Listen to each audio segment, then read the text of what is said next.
بسم الله الرحمن الرحیم. د هغه ځوانانو د پاره چې ودونه یې نه کړي او د واده په تلاش کې، او د هغه خویندو د پاره چې واده شوي لا نه او د واده په تلاش کې، داسې یو جامع دعا چې کله ته دا دعا وکې نو الله رب العالمین به داسې ښځه در په نصیب کې، او یا یو خور ته داسې خاوند به ور په نصیب کې چې د دې به د هغه سره بیا زندگی ټوله خوشحالي.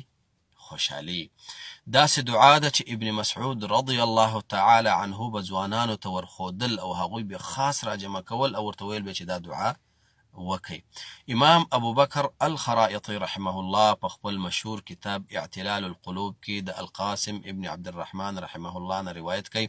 هغه وایي ابن مسعود رضی الله تعالی عنه چې به کله د قرآن کریم تلاوت وکړو نو بیا به وویل چې این العذاب، چیرته دي دا مجرد خلق، یعنی چې ودونه یې نه کړي هغه ځوانان، هغه راته راجمع کوي. چې هغه به ورته راجمع شو نو بیا به ورته وفرمایل چې قولو، اوس ووایاست دا دعا وکئ: اللهم ارزقني امرأة إذا نظرت إليها سرتني، وإذا أمرتها أطاعتني، وإذا غبت عنها حفظت غيبتي في نفسها ومالي. ولدا دعا وکړي نو هغوی به دا دعا وکړه، بیا به امین ورباندې ووایه.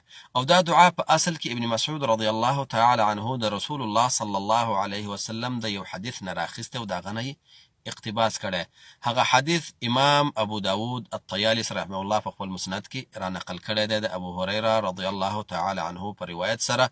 هغه وایي چې رسول الله صلی الله علیه وسلم وفرمایل: خیر النساء، بهترینه او غوره او ښه ښځه هغه ده اذا نظرت الیها سرتک، کله چې ته هغې ته وګورې نو هغه ته خوشحاله کړي.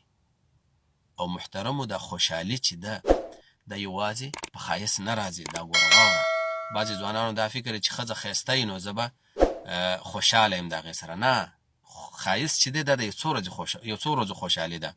مهم شی په ښځه کې بعضې صفات دي چې هغه باید په ښځه کې موجود وي، هغه بیا ته خوشحاله کوي. یوازې ښایست نه دی، صحیح د ښایست به هم یې، خو نور صفات لکه مثال طور دا چې ښځه باید درنه ښځه وي، سپکه نه وي. دویم دا چې ښځه باید د خولې نه ډېره خلاصه نه وي، یعنې ډېر بد رد نه وایي، ډېرې کنځلې ډېرې خیرې نه کوي. او څلورم دا چې ښځه باید دینداره وي، د دین سره تعلق وي. او دارنګه ښځه باید ستا د کور خیال ساتي، ستا د اولاد د تربیې خیال ساتي، ستا خیال ساتي، خپل د نظافت او خپل د صفایي خیال ساتي. کله چې په ښځه کې دا صفات راجمع شي نو بیا ته خوشحاله کوي. او چې کله یوازې ښایست پکې یا یوازې مال ورسره یا یوازې نسب یې نو هغه ښځه یو څو ورځې به تا خوشحاله کړي، خو یو څو ورځې وروسته به دې بیا زندګي ټول غمونه وي. او دغسې سړی هم دی. نو رسول الله صلی الله علیه وسلم وایي چې غوره ښځه هغه ده چې کله ته ورته وګورې ته خوشحاله کړي. او ابن مسعود عنه هم دغه دعا کول. دویم صفت یې دا چې واذا امرتها اطاعتک، کله چې ته امر ورته وکړې نو هغه ستا خبره مني. او دا واوره، کله چې ښځه مطیعه وي، یعنې د خاوند خبره مني، هغه د خاوند په زړه کې یو خاص ځای پیدا کوي.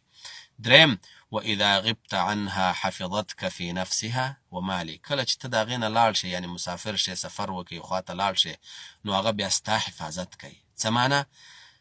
فی نفسها، دا خپل په نفس کې ستا حفاظت کوي. خپل په نفس کې دا چې هغه خپل د ځان د عزت خیال ساتي. او د هغه د ښځې عزت داسې دی لکه د خاوند عزت. هغه چې د ځان د عزت خیال وساتي دا داسې لکه د خاوند د عزت خیال چې وساته. او دغسې خاوند دی کله چې هغه د ځان د عزت خیال وساتي داسې دی لکه د ښځې د عزت خیال چې وساتي. نو باید ښځه هغه کار ونه کړي په کم کار کې چې د دې د خاوند نوم سپکېږي او د هغه سپکاوی پکې وشي، یا د خاوند غیبتونه کوي، یا په خاوند پسې بد رد وایي، یا د هغه صفات چې هغه دې ته معلوم دی هغه یې بار ټول بیان کړي او وایي چې زما په خاوند کې دا صفت دی او دا بد دی او دا بد صفت پکې دی او دا دی. نه، داسې ښځه باید نه وي. او دویم دا چې ومالک، ستا د مال خیال ساتي، ستا د اقتصاد خیال ساتي، بې ځایه ستا مال نه مصرفوي. بعضې ښځې داسې چې خاوند یې کور ته شی راوړی نه وي، دی بیا په بله دروازه ایستلی، یا یې تقسیم کړی یا یې خرڅ کړی. نه، هغه ستا د معیشت، ستا د اقتصاد، ستا د اولاد تربیه کوي، ستا د کور هر څه خیال ساتي. نو داسې ښځه چې الله رب العالمین در په نصیب کړي نو یقینا چې بیا به د زندګي خوشحالي.